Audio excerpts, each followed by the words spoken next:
All right, what's up? We're back with the Bronco II.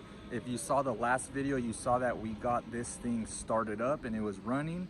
We have a major fuel leak under the carburetor, and I couldn't get the Bronco to go into gear, so it looks like we don't have any pressure in the clutch. So today I have two objectives. I'm gonna remove the carburetor because I'm gonna get the rebuild kit for it, and I'm gonna go ahead and bleed the clutch system to see if I could get some pressure back or to see if we have any leaks. So let's get to it.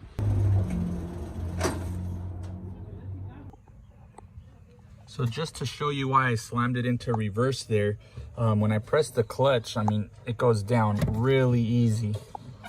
It comes back up. I think I could hear some pumping and I could hear fluid going, but there's definitely no pressure. So we're gonna bleed this system. And so for that, I got this guy here, brake bleeding kit. Since I'll be doing this by myself, this will be great to get that air out. And we have a gauge that'll tell us if we have any leaks.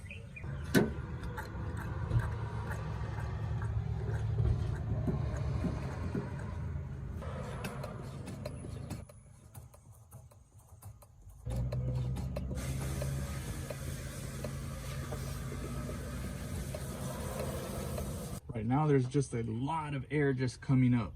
So that's the thing with bleeding, is we have to just sit and wait because air is traveling slowly through the fluids, making its way up to this pressure of the vacuum we're creating. So right now it's just like a train of bubbles that's sitting in that system.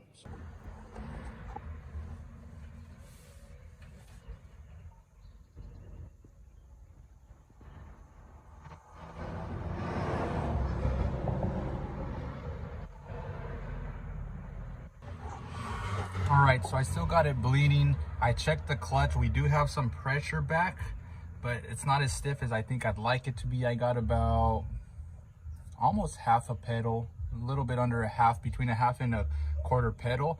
So I still see once in a while air come up. So we're gonna leave that there. And then we're gonna take this off, the carburetor. So I'm gonna disconnect all the lines that go to it, that I could see and remember my best where they're at, and pull it off. Okay, so moving around and moving things, I tried to get this guy off and it just snapped, and I didn't see where it snapped from or what this is. So, oh, it's here. It's right here. It's like a little tube. I have no idea what that goes to, and now I'm gonna have to find out where it goes. And so if you guys have any tips to what that is and how to change it when I put it back. Damn it. All right, so I got what appears to me all the lines and hoses that connect to the carburetor off. So I'm gonna proceed and take those 4 bolts off and see if we could get it off. I know here, can't tell how to remove this. I think this is gonna have to get separated, but let's get this bad boy off.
this. I don't want to drop anything into the engine.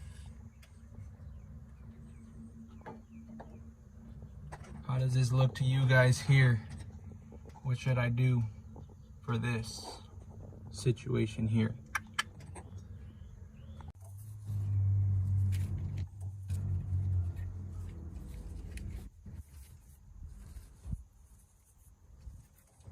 All right, got the carburetor off, and now we're ready to take it home, get a kit, and go for the rebuild. If you guys have any tips or notice I did anything that I should do different, go ahead and leave it in the comments below. I'd really appreciate it, and I'll catch you guys next time.